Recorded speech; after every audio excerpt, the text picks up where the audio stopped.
So hello everyone, this is Vishal Sharma and you are watching Science Vision and Illusion channel। तो चलिए start करते हैं आज हमारी न्यू वीडियो।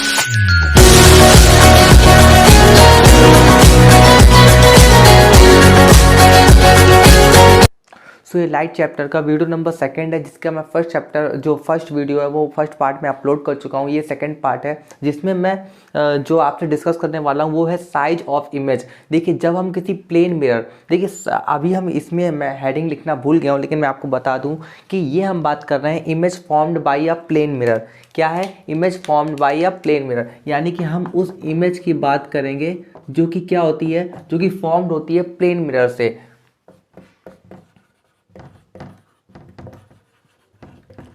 हम उस इमेज की बात करेंगे जो क्या फॉर्म हो रही है प्लेन मिरर से फॉर्म हो रही है। तो चलिए इसके बारे में बात करते हैं।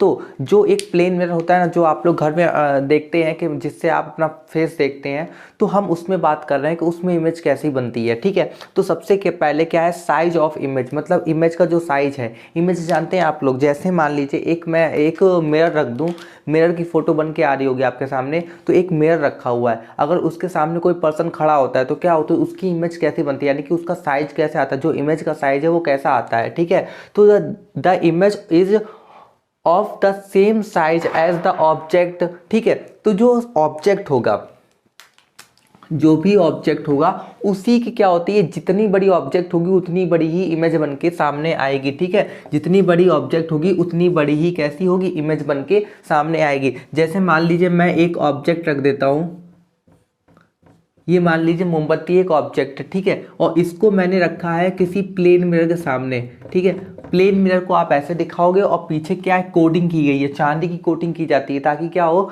जो रेस जा रही हैं, जो रेस इस ऑब्जेक्ट से टकरा के मिरर तक जा रही है, वो क्या हो, वापस आए। ठीक है, तो देखिए जब कोई इमेज रखी होती है, जब कोई ऑब्जेक्ट रखी होती है, ये मोमबत्ती क्या है, ये ऑब्जेक्ट है। ठीक है, तो अगर इसका पूछा जाए कि इसकी कितनी बड़ी इमेज बनेगी, तो इसकी जितनी बड़ी मोमबत्ती है उतनी बड़ी ही इमेज बन के आएगी। ठीक है, ये क्या है, प्लेन मिरर की क्या है, एक क्वालिटी है। प्लेन मिरर में जब इमेज बनती है तो जितनी बड़ी ऑब्जेक्ट रखी होती है सामने उतनी बड़ी ही इमेज बनती है। ठीक है, पहली प्रॉपर्टी हो गई। तो आपको ये समझ में आ गया साइज ऑफ इमेज क्या होगा। साइज ऑफ इमेज मतलब जितनी बड़ी ऑब्जेक्ट होगी उतनी बड़ी ही क्या होगी, इमेज बन के भी सामने आएगी। ओके, इसके बाद क्या है, अपराइट इमेज।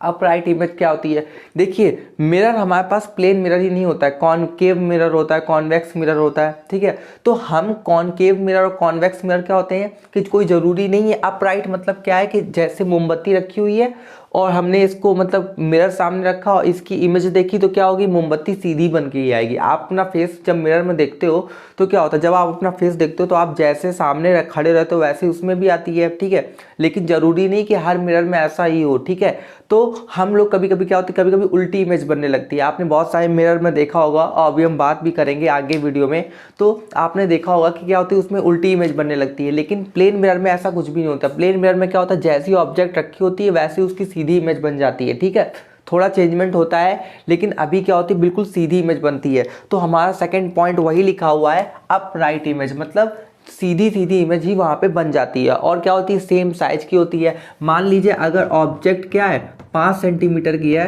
तो वो इमेज भी क्या होगी, 5 सेंटीमीटर की ही होगी। ठीक है, कोई डिफरेंस नहीं होगा। जिसके बाद क्या है, the distance of the image, the distance of the image formed. ठीक है, मतलब ये जो इमेज, ये जो ऑब्जेक्ट रखा हुआ है, ये ऑब्जेक्ट मान लीजिए यहाँ पे ऑब्जेक्ट रखा हुआ है और यहाँ पे मिरर रखा हुआ है, तो और ऑब्जेक्ट की मिरर से दूरी मान लीजिए मैं 20 मीटर मान लेता हूँ या 10 मीटर मान लेता हूँ। मान लीजिए मैंने 10 मीटर मान ली, लेट कर ली। ठीक है, तो उसकी जो इमेज होगी, उसकी दूरी भी 10 मीटर होगी। आप कहोगे आप ये कैसे मेजर किया आपने, देखिए जितना प्लेन मिरर अगर आपके सामने रखा हुआ है और अगर आप उसमें अपना चेहरा देख रहे हैं, तो जितना आप उसके पास खड़े होंगे उतना ही आपको इमेज भी अपने पास ही दिखाई देगी। और जितना आप प्लेन मिरर से दूर भागेंगे, मतलब पीछे जाएंगे, उतनी ही क्या होगी, इमेज भी पीछे चलती चली जाएगी। मतलब क्या होगा कि जो ऑब्जेक्ट की जो डिस्टेंस है मिरर से, और उतनी ही मिरर से डिफरेंस हो जाएगा, मतलब उतनी ही दूरी क्या होगी, इमेज बनेगी। ठीक है, तो मतलब अगर प्लेन मिरर रखा हुआ और अगर आप उसमें काफ़ी दूरी से देख रहे हैं तो आपकी इमेज भी क्या होगी, काफ़ी अंदर दिखाई देगी। और अगर आप प्लेन मिरर के बिल्कुल पास से देख रहे हैं तो आपकी इमेज भी आपको ऐसा लगेगा कि हाँ वो इतनी दूर पे ही खड़ा है, जैसे आप रियल पर्सन देखते हैं। ओके, तो इसी वजह से क्या होता है, बिकॉज ऑफ क्या होता है कि प्लेन मिरर क्या होता है, बिल्कुल हमारी जैसी, मतलब हमारी जैसी ही इमेज बना के देता है। हमको लगता है कि हाँ जैसे हम दिख रहे हैं वैसी ही इमेज बना के देखता है। इसी वजह से हम लोग चेहरा वगैरह देखने के लिए हम लोग क्या करते हैं, प्लेन मिरर का यूज़ करते हैं। कॉनकेव और कॉन्वेक्स का यूज़ नहीं करते, ठीक है। कॉनकेव और कॉन्वेक्स का यूज़ नहीं करते तो उनका यूज़ होता कहाँ पे है, तो हम उसके बारे में अभी बात करेंगे। बट अभी हम प्लेन मिरर के ऊपर बात कर रहे हैं, ठीक है। प्लेन मिरर के यूजेस तो आप जानते ही हैं, हम लोग नॉर्मल लाइफ में कितना यूज़ करते हैं प्लेन मिरर का, ओके। तो इसके यूजेस लिखवाने की तो मुझे कोई ज़रूरत है नहीं, और अगर आपको फिर भी ज़रूरत पड़ रही तो आप अपने बुक में देख सकते हैं, और अगर आपको नहीं मिल रहा है तो मैं इस पर एक्स्ट्रा वीडियो भी बना दूंगा, ओके। तो देखिए, तो हमको ये 3 पॉइंट समझ में आ गए कि जो साइज ऑफ इमेज होगा, मतलब जो इमेज का साइज होगा बिल्कुल कैसा होगा, ऑब्जेक्ट के साइज के बराबर होगा। और इमेज कैसी बनेगी, हमारी अपराइट बनेगी, यानी कि जैसी ऑब्जेक्ट रखी होगी वैसी इमेज बन जाएगी, उल्टी सीधी नहीं होगी, ओके। और दूसरा क्या क्या है, क्या कह रहा है, distance, the distance of the image, the distance of the image formed, मतलब जितनी दूरी पर ऑब्जेक्ट रखी होगी उतनी दूरी पर उसकी क्या होगी, इमेज भी बनेगी, ठीक है। और अब क्या है, लैटरल इन्वर्जन। अब देखिए ये क्या होता है, जब आप कभी देखा होगा कि अगर आपने ऐसे देखते हो तो उसमें हाथ ऐसे दिखाई देता है, मतलब इसका अगर आपका अंगूठा इधर होगा तो मिरर में क्या होता है, जस्ट इन्वर्टेड होता है। इन्वर्टेड मतलब बिल्कुल इन्वर्टेड नहीं होगा, जैसे आप ऐसे खड़े हो आप उल्टा दिखाई दो, आपका सर नीचे और पैर ऊपर, ऐसा नहीं दिखाई देगा। मतलब जैसे आप ऐसे खड़े हो तो ऐसे दिखाई देने लगती है इमेज, इसे कहते हैं लैटरल इन्वर्टेड। इसका अगर आपको समझ में नहीं आ रहा है तो इसका पहली बात तो आप जाके, आपके घर में मिरर होगा उसमें जाके चेक कर सकते हो। और अगर फिर भी आपको नहीं समझ में आ रहा तो आपने एम्बुलेंस को कभी ध्यान करके देखा होगा, तो एम्बुलेंस जहाँ लिखा होता है वो उल्टा लिखा होता है। क्यों लिखा होता है, ताकि अगर आप गाड़ी चला रहे हो, आपकी गाड़ी सामने है, तो आपका जो उसमें जो आपका मिरर है उसमें क्या हो, उसमें उल्टा रियर व्यू आता है, ताकि आपका पर सीधा एम्बुलेंस पढ़ सको, ठीक है। तो एम्बुलेंस हमेशा उल्टा लिखा होता है। तो लेटरल इन्वर्जन समझ में आ गया, मतलब अगर आप ऐसे देख रहे हो और आप इस हाथ को देख रहे हो तो वो उसमें मतलब थोड़ा सा इन्वर्टेड होता है, लेटरल इन्वर्टेड होता है, ठीक है। तो ये चीज़ आपको समझ में आ गई, इसकी इमेज भी बन के आ रही होगी लेटरल इन्वर्जन की, ठीक है। तो आई होप आपको ये सारे पॉइंट समझ में आओ, जिसके हम बात करते हैं दूसरे पॉइंट के ऊपर।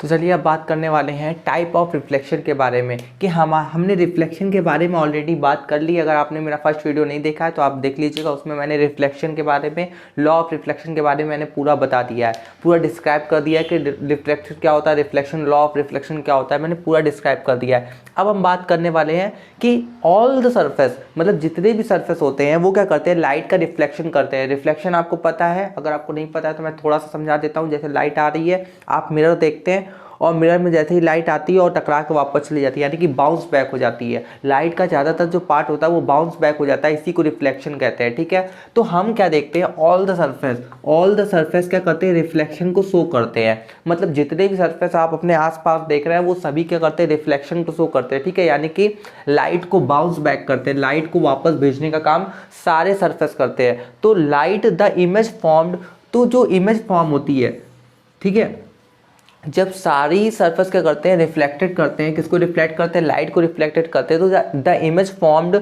आर नॉट सेम, ठीक है। जो इमेज बनती है, यानी कि जब सारे जो सरफेस है, मैं आपको पहले से ऐसे समझा देता हूँ, जब सारे सरफेस क्या करते हैं, रिफ्लेक्शन का काम करते हैं, तो जो इमेज फॉर्म होती है, जितनी भी इमेज फॉर्म होती है, यानी कि अगर आप एक सरफेस ले लो, दूसरा सरफेस ले लो, ठीक है, ये वाला अगर चिकना होगा और ये वाला थोड़ा खुरदुरा होगा, यानी कि रेगुलर नहीं होगा, इरेगुलर होगा, तो उनमें जो इमेज बनेगी उनमें बहुत सारे डिफरेंस होंगे। यानी कि जो स्मूथ सरफेस होगा उसमें जो इमेज बनेगी वो क्लियर बनेगी, लेकिन जो स्मूथ नहीं होगा उसमें जो इमेज बनेगी वो कैसी बनेगी, वो भी क्या होगी, ब्लर्ड बनेगी। ब्लर्ड आप जानते हो, जब आप कैमरा करते हो, जब आपने कैमरा अगर कभी भी यूज़ किया हो, तो जब आप फ़ोन का ही कैमरा यूज़ करते हो तो कभी कभी क्या नहीं होती, इमेज धुंधली धुंधली आती है, आपको अच्छी तरह दिखाई नहीं देती।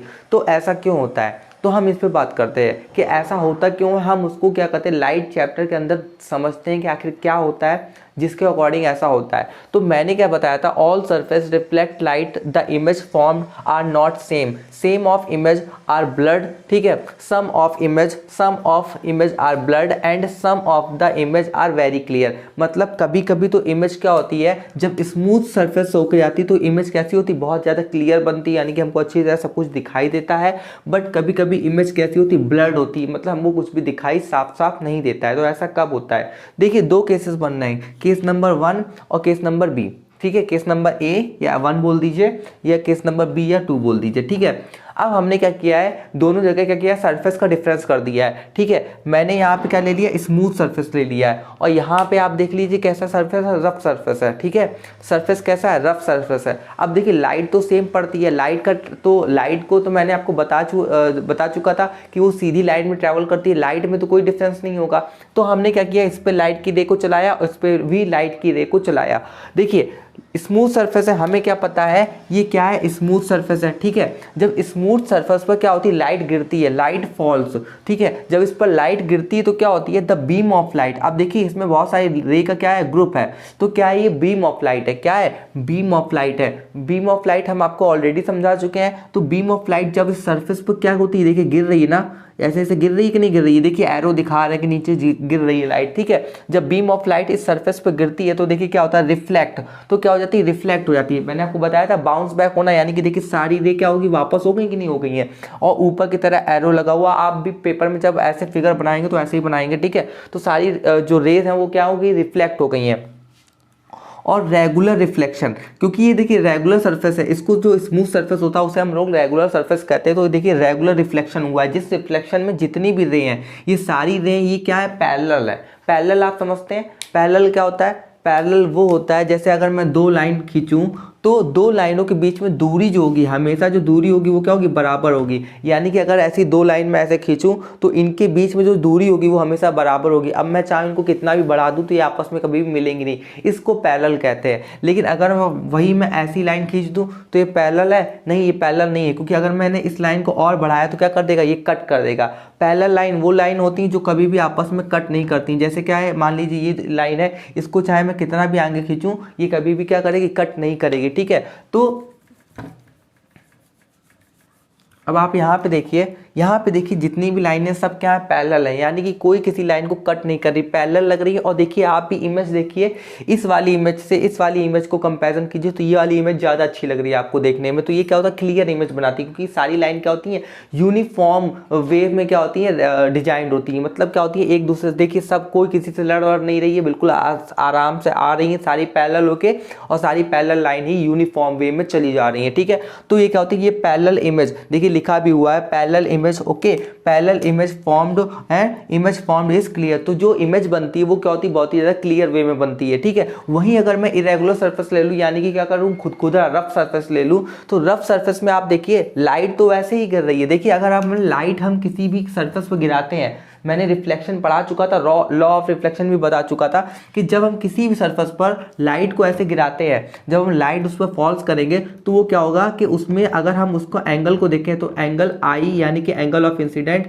और एंगल ऑफ रिफ्लेक्शन क्या होगा, बराबर होगा। यानी कि आई क्या होगा, हमेशा आर के बराबर ही होगा। लेकिन क्योंकि हमने यहाँ पे सरफेस को टेढ़ा मेढ़ा ले रखा है, इस वजह से क्या होगा, लाइट क्या होगा, अलग अलग एंगल पे गिरेगी और उसी एंगल से वापस भी जाएगी जैसे उसको जाना होगा, क्योंकि आई इक्वल टू आर होता है। ये हमने लॉ ऑफ रिफ्लेक्शन में पढ़ा दिया है। तो अगर आपको पता है तो बहुत अच्छी बात है, अगर नहीं पता है तो पिछले वाले वीडियो में आप जाकर देख सकते हैं। तो वहां भी मैंने बता दिया था। देखिए क्योंकि ये इरेगुलर सरफेस है तो लाइट गिरी, जब टेढ़े पे गिर रही है, जब टेढ़े एंगल पे गिर रही है तो टेढ़ी ही वापस जाएगी। तो क्या होता है, जब टेढ़ी मेढ़ी वापस जा रही है तो आप देखिए कैसी खराब इमेज बन रही है, जो कि हमको देखने में उतनी ज़्यादा अच्छी नहीं लग रही है। ठीक है, और ये क्या है, इरेगुलर सरफेस पे गिरी है तो क्या होता है, टेढ़ी मेढ़ी काटती हुई चली जाती है। तो जो इमेज बनती है, इससे जो इमेज बनती है वो कैसी बनती है, ब्लर्ड बनती है, हमको क्लियर वे में दिखाई नहीं देती है। वहीं अगर हम रेगुलर सरफेस लेते हैं तो सारी रे क्या होती है, सारी रे क्या होती है, पैरेलल वे में वापस जाती है। ठीक है, यूनिफॉर्म वे में पैरेलल जाती है वापस, तो हमें क्या बनती है, क्लियर इमेज दिखाई देती है। अब देखिए रफ सरफेस है, ये क्या है, रफ सरफेस है कि नहीं सरफेस है। तो ये रफ सरफेस पर जब क्या होती है, लाइट फॉल्स होती है, यानी कि जब लाइट गिरती है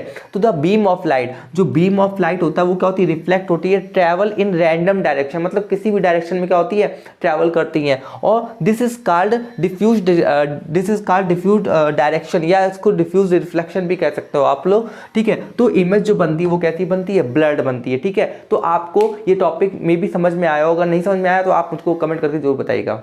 तो हमने रिफ्लेक्शन के बारे में बात कर ली थी, हमने देखा था कि रिफ्लेक्शन से कैसी कैसी इमेज फॉर्म होती है। अब हम रिफ्लेक्शन का एक लास्ट टॉपिक लेंगे। हालांकि रिफ्लेक्शन तो बहुत ही ज़्यादा इंपॉर्टेंट है, जब तक आप मिरर के बारे में बात करेंगे, जब तक आप लेंस के बारे में बात करेंगे, तब तक आप रिफ्लेक्शन के बारे में भी बात करेंगे। लेकिन जो लास्ट टॉपिक है, अब हम क्या कर रहे हैं, मल्टीपल रिफ्लेक्शन के ऊपर बात कर रहे हैं। मल्टीपल रिफ्लेक्शन क्या होता है, मल्टीपल रिफ्लेक्शन क्या होता है? देखिए सबसे पहले आप एक सिंपल बात समझिए, तो उसके बाद आपको मल्टीपल रिफ्लेक्शन जो एक हेडिंग है जो कि बहुत ज़्यादा कॉम्प्लिकेटेड लगेगी आपको कॉपी में, बुक्स में, वो क्या होगी आपको सिंपल वे में समझ में आ जाएगी। देखिए जब आप सिंपली क्या होते हैं, आप देखिए आप जब क्या होते हैं मिरर के सामने खड़े होते हैं तो आपको अपनी एक इमेज दिखाई देती है, ठीक है। लेकिन वहीं अगर आप क्या करें, हम क्या करें, अगर नंबर ऑफ मिरर को बढ़ा दें, क्या है जब आप क्लॉथ की दुकान में जाते होंगे, जब आप बहुत सारी दुकानों में जाते होंगे, आप जब बाल कटवाने जाते होंगे तो आप क्या देखते होंगे कि वहाँ पे बहुत सारी इमेज, वहाँ पे बहुत सारे क्या होते हैं मिरर लगे होते हैं। तो आपको उसमें क्या होता है कि जिस वजह से वहाँ पे इतने सारे मिरर लगे होते हैं ताकि आप अपने आप को क्या हो अलग अलग एंगल पर देख पाए।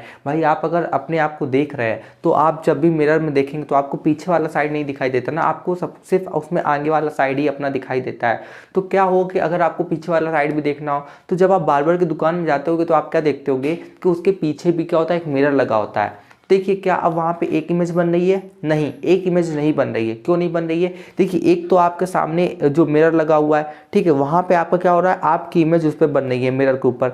एक जो पीछे बन लगा हुआ है जिसमें बार्बर ने पीछे लगाया ताकि आप अपने पीछे का भी क्या, अपने पीछे का भी व्यू जो है उसको आप अपने देख पाए। तो एक तो पीछे इमेज बन रही है और उस इमेज से क्या होती है आगे वाले मिरर पे भी इमेज बनती है, यानी कि आपकी 3 इमेज बन रही है, जबकि हमने उसको एक सिंपल एंगल के ऊपर रखा हुआ है। आपको समझ में आया?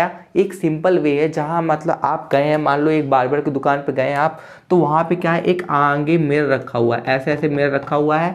मान लीजिए आप यहाँ पे बैठे हैं, ठीक है, ये आप, मैं ऑब्जेक्ट कह देता हूँ, आप देखिए ऑब्जेक्ट ही है। देखिए जो इमेज आपको बनवानी होती है वो ऑब्जेक्ट ही है, तो आपकी इमेज क्या होगी इस पर बनेगी और एक मिरर क्या है पीछे लगा हुआ है, ठीक है। कोडिंग आप रखिएगा, देखिए इधर कोडिंग है तो मतलब क्या होगा, ये क्या है रिफ्लेक्टिंग सरफेस हो जाएगा, ये जो स्मूथ सरफेस है ये क्या हो जाएगा रिफ्लेक्टिंग सरफेस हो जाएगा, ठीक है। और ये क्या है कोटिंग सरफेस है, यहाँ से क्या होगा, यहाँ से लाइट अगर आएगी तो यहाँ से पूरी चली जाए, पूरी यहाँ से जा नहीं सकती। क्यों नहीं जा सकती? क्योंकि ये रिफ्लेक्टिंग सरफेस है, ये क्या कर देगा रिफ्लेक्ट कर देगा। तो जैसे ही आपकी इमेज क्या होगी इस पर बनेगी और इस पर बनने के बाद वो इमेज क्या होगी फिर से इस पर बनेगी, तभी तो आपको अपने आगे दिखाई देता है। भाई पीछे जो इमेज बनती है, पीछे जो बनती है वो पीछे बन रही, पीछे तो आप देख नहीं पा रहे हो, लेकिन आपके आगे क्या है मिरर लगा हुआ है तो आपके पीछे की इमेज भी आगे बढ़ रही है, यानी कि आपकी 3 इमेज बन रही है, ठीक है। तो देखिए आपका नंबर ऑफ इमेज जो है वो क्या होगी बढ़ गई। जैसे ही आपने एंगल इसका और बढ़ाओगे तो क्या होगा, नंबर ऑफ इमेज क्या होगी और ज़्यादा बढ़ जाएगी। तो आप देख रहे हैं यहाँ पे एक इमेज नहीं बन रही है, तो वही चीज़ क्या है थोड़ा सा समझाया गया है। देखिए क्या समझाया गया है, ऑब्जेक्ट, ऑब्जेक्ट आप अपने आप को ले सकते हैं, यहाँ पे अगर आपको अपने आप को नहीं लेना है तो आप किसी कैंडल को ले लीजिए या किसी भी ऑब्जेक्ट को ले लीजिए जिस पर आपको आप एक्सपेरिमेंट करना है, आप वहाँ पे खुद भी अपने आप को मान सकते हो, ठीक है। तो ऑब्जेक्ट अगर एक रहेगी और मिरर क्या होगा, नंबर ऑफ इमेज, अगर हम मिरर 1 मान लें, नंबर ऑफ मिरर क्या हम 1 मान लें तो नंबर ऑफ इमेज कितनी होगी 1 होगी, सिंपल सी बात है 1 होगी। लेकिन what happen if you have 2 mirror, क्या होगा कि अगर हम क्या कर लें 2 मिरर को ले लें, अगर हम 2 मिरर को लेंगे तो क्या होगा नंबर ऑफ इमेज भी बढ़ेगी, ठीक है। तो due to the different angle, देखिए एंगल भी बहुत ज़्यादा मतलब मायने रखता है। एंगल अगर आप बढ़ाएंगे तो नंबर ऑफ इमेज पे भी क्या होगा डिफरेंस पड़ेगा, ठीक है। ये चीज़ आप प्रैक्टिकल में करके देख लीजिएगा तो आपको बहुत ज़्यादा बेटरली समझ में आएगी, ठीक है। तो नंबर ऑफ एंगल जैसे मतलब क्या होगा, due to the difference angle in 2 mirror, मतलब अगर आप मिरर के बीच में जितना भी एंगल का डिफरेंस रखते हैं, the number of image many, तो जो नंबर ऑफ इमेज होगी, जो नंबर ऑफ इमेज यानी कि इमेज का जो नंबर होगा वो क्या होगा फॉर्म्ड मैनी, मतलब बहुत सारी इमेज बनेगी, ओके। तो the 2 difference at an angle of 90, देखिए मैंने जिस पर बात की वो मैंने 90 पर बात की है, ठीक है, क्योंकि मैं आपको नॉर्मली आपको एक केस के ऊपर आपको समझा रहा था, तो विल शो 3 इमेज, तो मैंने आपको 3 इमेज का एग्जाम्पल भी करके बता दिया है। लेकिन अगर आपकी बुक में और भी एग्जांपल दे रखे हो तो आप उनको भी देखिएगा कि नंबर ऑफ इमेज जैसे जैसे आप एंगल में चेंज करेंगे, जैसे जैसे आप मिरर को और ज़्यादा बढ़ाएंगे तो वैसे वैसे क्या होगी नंबर ऑफ इमेज भी बढ़ेगी, उन पर इफेक्ट भी पड़ेगा, ठीक है। ये चीज़ आपका डिपेंड करता है कि आपने एंगल पे कौन सा रखा और आपने कितने मिरर को लिया है। तो चलिए हमने रिफ्लेक्शन के बारे में सारी बात कर रखी थी, तो अब हम दूसरे टॉपिक पे बात करने हैं जो कि है रिफ्रैक्शन। तो रिफ्रैक्शन पे बात करने से पहले आपके सामने एक इमेज बन के आ रही होगी जिसको आप गौर से देखिए, जिसमें आपके सामने आपको क्या दिखाई दे रहा होगा, एक ट्रांसपेरेंट ग्लास लिया गया है जिसके अंदर पेंसिल डाली गई, जो कि आपने पहले भी अपने आप भी करके देखा होगा कि आपने क्या देखा होगा कि जब हम किसी भी ट्रांसपेरेंट ग्लास लेते हैं, जब हम कोई भी ट्रांसपेरेंट एक ग्लास लेते हैं और उसमें क्या करते हैं, कोई भी एक मान लीजिए एक पेंसिल डाल देते हैं, तो जैसे जहाँ से वाटर का पानी होता है ना, तो वो थोड़ा सा क्या होता है, पेंसिल थोड़ी सी बेंड दिखाई देती है हमको, थोड़ी सी ऐसा लगता है कि पेंसिल से किसी ने तोड़ दिया हो। जैसे मान लो ये मार्कर मैंने लिया और इसको अगर हम पानी में डालेंगे थोड़ा टेढ़ा करके, तो ये क्या हो जाएगा, थोड़ा सा टेढ़ा दिखाई देगा, थोड़ा सा ऐसा लगेगा कि यहाँ से थोड़ा सा और ऐसा है। तो क्या ये रियल है? नहीं, ये रियल नहीं है, ये वर्चुअल है, यानी कि ये सिर्फ हमको दिखाई दे रहा है। जब हम ऊपर से उसको देखते हैं, पूरा व्यू लेते हैं, तो हमको क्या लगता है, थोड़ा सा टेढ़ा दिखाई देता है। ऐसा क्यों होता है?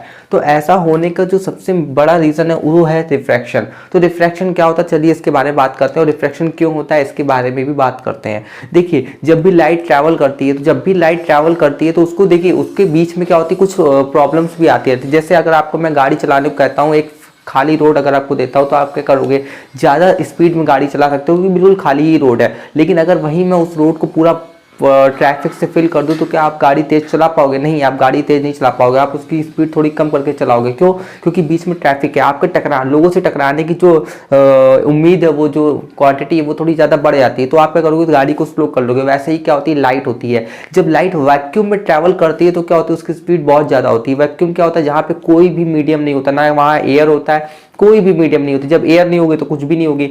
तो जब वहां पे कुछ भी नहीं है तो क्या होगी, लाइट बहुत ज्यादा ट्रैवल करती है। तो जैसे सूरज से लेकर पृथ्वी तक की दूरी, तो सूरज से लेकर पृथ्वी तक की दूरी में क्या होती है, लाइट ट्रैवल करती है जहां कोई मीडियम नहीं होता। जिसके बाद क्या होता है कि पृथ्वी से क्या हो जाता है, एटमॉस्फेयर स्टार्ट हो जाता है। एटमॉस्फेयर क्या होता है, यानी कि हवा पूरा जितने भी कुछ चीजें हैं, यानी कि एयर आ जाती है। तो उसमें क्या होता है कि जो भी पार्टिकल्स हैं, जो भी हमारे मीडियम में जो भी पार्टिकल्स है, वो सारे पार्टिकल्स आ जाते हैं। जैसे इस पार्टिकल्स आ जाते हैं, तो जबकि ये पार्टिकल्स है, एयर के पार्टिकल्स है, तो क्या होगा, इसमें जो लाइट के टकराने वाली जो बात है, जो लाइट क्या होती है, इन मॉलिक्यूल से टकराती है, तो क्या होती है, उसकी जो स्पीड होती है वो थोड़ी कम हो जाती है। यानी कि जब वो वैक्यूम से जब एयर में आ रही है तो उसकी स्पीड कम हो रही है। वहीं हम क्या कर रहे हैं, जो हमने एग्जाम्पल लिया था, जो ग्लास वाला एग्जाम्पल लिया था, उसमें क्या हम पेंसिल को क्या कर रहे थे, डाल रहे थे, पेंसिल को वाटर के अंदर डाल रहे थे। तो वाटर में क्या होती है, लाइट की स्पीड और भी कम हो जाएगी, क्योंकि वाटर क्या होता है कि एयर से तो और भी ज्यादा घना होता है। ठीक है, उसके मॉलिक्यूल्स क्या होते हैं, एयर के मॉलिक्यूल्स थोड़े दूर दूर होंगे, ये तो आपने पढ़ रखा होगा।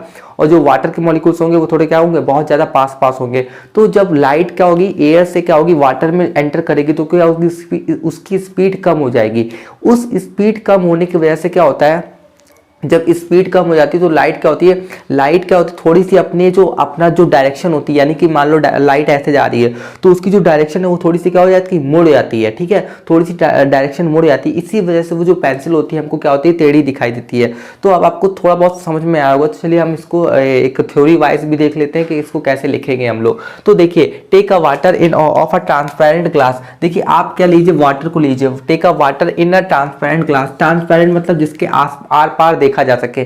जो आप ग्लास देख रहे हो इमेज में, उसमें आप आर पार देख सकते हो कि नहीं देख सकते हो। अगर आप देख ही नहीं सकते, मान लो आपने स्टील का ग्लास ले लिया, तो आप कैसे पता लगाओगे कि हाँ मुझे कैसे दिख रही है वो जो मतलब पेंसिल है वो हमें कैसे दिख रही है, तो आपको दिखाई नहीं देगी। तो ट्रांसपेरेंट ग्लास को लीजिएगा। ठीक है, तो dip a long pencil in the bent. ठीक है, तो dip a long pencil in the water, now observe the pencil from above. ठीक है, तो एक लंबी पेंसिल को देखिए, लीजिए और उसको क्या कर दीजिए, उस पानी के अंदर डिप कर दीजिए, और फिर उसको देखिए, आप ऊपर से देख लिया, फ्रंट व्यू भी देखिए, तो the pencil appear to be bent. Why does the pencil appear so? This is because of refraction. तो मैं आपको पहले ही बता चुका हूं कि आपको क्या होगी, थोड़ी सी पेंसिल क्या दिखाई, बेंट दिखाई देगी। ठीक है, तो ये किस वजह से होता है, this is because of refraction. Refraction की क्या होती है, यहाँ पे प्रोसेस लगती है, जो फिनोमिना होता है वो रिफ्रैक्शन का लगता है, जिस वजह से हमको ऐसा दिखाई देता है। और ये क्यों ही फॉर्म होता है, क्योंकि हमारी जो लाइट की स्पीड होती है वो क्या होती है, वो डिफरेंस हो जाती है। अलग अलग मीडियम में उसका क्या होता है, जो चलने की जो स्पीड होती है वो क्या होती है, डिफर होती है, अलग अलग होती है। ठीक है, the phenomena in which the direction of path of light change. ठीक है, the phenomena in which direction of path of light change। ठीक है, when it passes from one medium, जब कोई लाइट क्या होती है, one medium से किसी दूसरे मीडियम, another medium में जब चलती है, तो क्या होती है, another medium is refraction। here the light is entering from air and passing into water। मैंने आपको पहले बता दिया था, यहाँ पे क्या है कि जो ग्लास रखा है, तो उसमें जो लाइट है वो क्या एयर से वाटर के अंदर जा रही है। तो देखिए, मीडियम बदल रहा है, तो क्या होगा, स्पीड बदलेगी, एयर से क्या जा रही है, वाटर में जा रही है, तो क्या होगा, मीडियम चेंज हो रहा है। और जबकि मीडियम चेंज हो रहा है, the change in medium from air to water, air से क्या हो रही है, वो वाटर में जा रही है, cause the light bend at a certain angle here the pencil appear bend, ठीक है। तो हमें क्या होती है, पेंसिल जो थोड़ी होती है वो हमें क्या होती है, बेंड दिखाई देती है, ठीक है। और अभी आपके में इतना ज़्यादा डीपली दे नहीं रखा गया है कि लाइट को जब हम मतलब डेंसर मीडियम में करेंगे तो कैसे कहाँ बेंड होती है, तो मैंने अभी आपको नहीं बताया है। लेकिन अगर आपकी बुक में अगर आपको दे रखा है तो आप मुझे बता दीजिएगा, मैं इस पर भी वीडियो बना दूंगा। तो जैसा कि हम रिफ्रैक्शन और रिफ्लेक्शन के बारे में ऑलरेडी पढ़ चुके हैं। देखिए रिफ्लेक्शन और रिफ्रैक्शन अलग अलग है, ठीक है। रिफ्रैक्शन में क्या होती है, लाइट क्या होती है, ट्रैवल कर जाती है किसी ट्रांसपेरेंट मीडियम में, और ये इस वजह से होता है क्योंकि जो लाइट की स्पीड है वो अलग अलग होती है, और रिफ्लेक्शन में बाउंस बैक करती है। ओके, तो ये दोनों अलग अलग चीज़ें, इसको आप याद रखिएगा। जिसके बाद अब हम बात करने वाले हैं डिस्पर्जन के ऊपर। देखिए डिस्पर्जन क्या है, डिस्पर्जन जो टॉपिक है वो थोड़ा बहुत रिफ्रैक्शन से थोड़ा बहुत रिलेटेड है। अगर आपको रिफ्रैक्शन पता है तो आपको डिस्पर्जन भी आराम से आ जाएगा, ठीक है। तो देखिए इसमें क्या है, मैंने एक प्रिज्म बनाया है। आपने प्रिज्म देखा होगा, बहुत अपने लैब में देखा होगा, या अगर आप लैब नहीं गए तब भी आपने बहुत सारे कॉस्मेटिक स्टोर पे देखा होगा, या आपने ऑफिस में अपने देखा होगा। तो देखिए डिस्पर्जन, एक प्रिज्म आपको कहीं पे भी दिख जाएगा जो कि ग्लास से मिलकर बना होता है। तो देखिए जब आप प्रिज्म रखोगे और उसमें क्या होगा, व्हाइट लाइट को ऐसे डालोगे, अब बीम ऑफ व्हाइट लाइट क्या है, डाली जा रही है, ठीक है। देखिए अब बीम ऑफ व्हाइट लाइट क्या होगी, इस प्रिज्म के ऊपर डाली जा रही है। तो जब ये प्रिज्म के ऊपर डाली जाती है तो आपको पता है, क्योंकि ये कांच का बना हुआ है, ये पूरा अंदर कांच का बना होगा, ऐसे ऐसे करके पूरा कांच का बना होगा। क्योंकि ये कांच का बना हुआ है तो कि क्या होगा, ये ज्यादा डेंस होगा। ये क्या है, ये डेंसर मीडियम होगा। ये क्या है, रेयर मीडियम है। रेयर मतलब क्या है, ये एयर है, ये तो एयर है, और ये क्या है, ये ग्लास है। ग्लास कांच से मिलकर बना हुआ है ना, और ये फिर एयर है, ठीक है। देखिए ये अगर मीडियम फर्स्ट है, क्योंकि हम इसको मीडियम फर्स्ट मानेंगे, ये मीडियम सेकंड हो जाएगा और ये मीडियम थर्ड हो जाएगा। देखिए मीडियम चेंज हो रहा है, जब मीडियम चेंज होगा तो क्या होगा, लाइट की जो स्पीड है, क्योंकि जब लाइट उसमें ट्रैवल करेगी तो उसकी स्पीड भी चेंज होगी, और जब स्पीड चेंज होगी तो क्या होगा, लाइट क्या होगा, अलग अलग मीडियम में अलग अलग स्पीड से ट्रैवल करेगी, और अलग अलग मीडियम में ट्रैवल करेगी तो क्या होगी, लाइट स्प्लिट होने लगती है।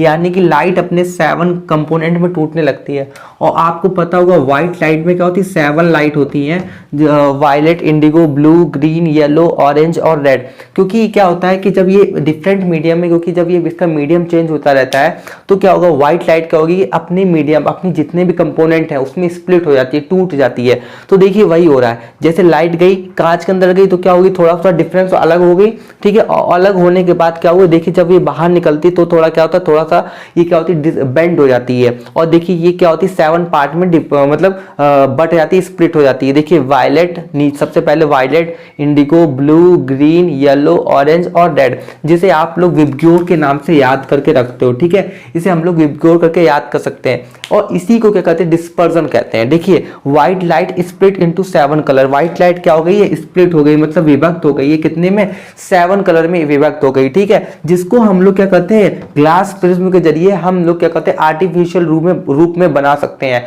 और अगर आप नेचुरल पूछा जाए तो नेचुरल में क्या होगा, रेनबो में भी तो यही होता है कि आपको 7 कलर दिखाई देते हैं, ठीक है। वो क्यों होता है, जब बारिश हो जाती है और हमारे सूरज अपोजिट साइड में होता है, पीछे की तरफ होता है, तो आगे की तरफ क्या होता है, प्रिज्म की जैसी प्रिज्म जैसा हमारा ये काम कर रहा है, वहीं पे क्या होती है, जो बारिश की छोटी छोटी बूंदे होती हैं वो ये काम करने लगती हैं, वही ये चीज प्रोसेस को शो कर देती है, तो हमें रेनबो दिखता है। वो क्या है, वो एक नेचुरल प्रोसेस है, यहाँ हम आर्टिफिशियल रूप में कर रहे हैं, ठीक है। तो इसमें कौन सी सबसे पहली जो फिनोमिना लग रही है वो तो रिफ्रैक्शन लग रही है, क्योंकि मीडियम अलग अलग है। जब मीडियम अलग अलग है तो क्या होगा, लाइट की स्पीड भी अलग अलग हो रही है, और लाइट की स्प्लिट अलग अलग हो रही है, तभी तो हमारी लाइट जो होती है स्प्लिट कर रही है, ठीक है। तो the dispersion, the phenomena in which white light is split into its component color Vibgyor is called dispersion of light।